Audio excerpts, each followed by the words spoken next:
রঙের মেলায় মন ভরায় তুমি যে গো ফুল, ভ্রমর তোমার মধু লোভে হারায় কত কুল।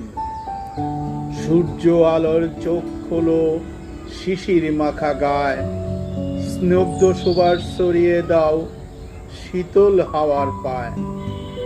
ডালির পরে দোলাও মাথা মৃদু হাওয়ার তালে, দেখি তোমার মুগ্ধ হয়ে কাটে সকাল ঝালে। পূজা অর্ঘ্য সাজাও থালা ভালোবাসার রূপে, তোমার রূপে প্রকৃতি হাসে সবুজেই রূপে। তবু তোমার স্বল্প আয়ু ঝরে পড়ো শেষে, মুহূর্তেই জানিয়ে যাও জীবনের ভালোবাসে। সকল কাজের শেষে তাই মনে রেখো এই, অল্প হলেও সবার তরে আনন্দ বিলিয়ে